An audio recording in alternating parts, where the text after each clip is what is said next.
ဗုဒ္ဓမတ္ထိငါမှာသားသမီးတွေရှိတယ်ဒဏမတ္ထိငါမှာစီဝါဥစ္စာတွေရှိတယ်ဣတိပါလောဝိဟဉ္ယတိအဲ့ဒါလိုအတွေးတွေနဲ့အတိညာဏ်နဲ့မိုက်မဲကြတဲ့ပုဂ္ဂိုလ်ရဲ့စိတ်ဟာပင်ပန်းနေတယ်တေချာလေးနားထောင်နော်ငါမှာသားသမီးတွေရှိတယ်ဆိုတဲ့အတွေးငါမှာဥစ္စာစည်းစိမ်တွေရှိတယ်ဆိုတဲ့အတွေးဒီအတွေးဒီအထင်တွေနဲ့မိုက်မဲကြတဲ့ပုဂ္ဂိုလ်ရဲ့စိတ်ဟာပူလောင်နေရတယ်ပင်ပန်းနေရတယ်တရားဓမ္မတို့ဘုန်းတို့ရဲ့စိတ်ထဲမှာပူလောင်မှုပင်ပန်းမှုတွေဖြစ်လာပြီဆိုရင်ဘာကြောင့်ပူလောင်ပင်ပန်းတာတော့လို့အကြောင်းရင်းကိုရှာလိုက်ရင်အဲ့ဒီအတွေးတွေကိုအခြေခံနေတာကိုရှင်းရှင်းလင်းလင်းသိနိုင်တယ်ဟုတ်တယ်မို့လားဟိုနဲ့ပတ်သက်နေတဲ့မိသားစုဝင်တွေဆွေမျိုးတိုင်ဝင်တွေလုပ်ဖို့ကံဘက်တွေကိုပိုင်ဆိုင်ထားတဲ့ဥစ္စာပစ္စည်းတွေဒီပတ်သက်မှုပိုင်ဆိုင်မှုတွေနဲ့ပဲဘုန်းတို့ရဲ့စိတ်တွေဟာဘာဖြစ်နေတာတော့ပူလောင်နေရတယ်ပင်ပန်းနေရတယ်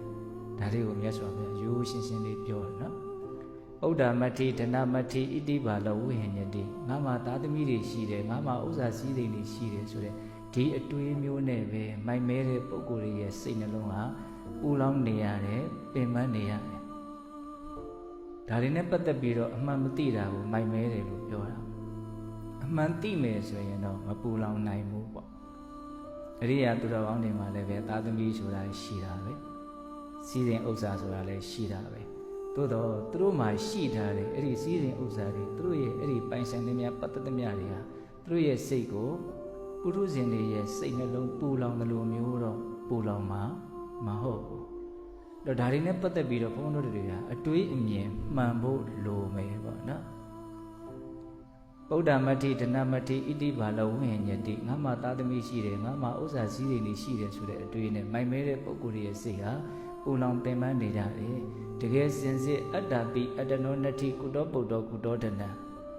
ကိုယ်သည်ပင်လျင်ကိုယ်အတွက်တကယ်မရှိပါဘူးတဲ့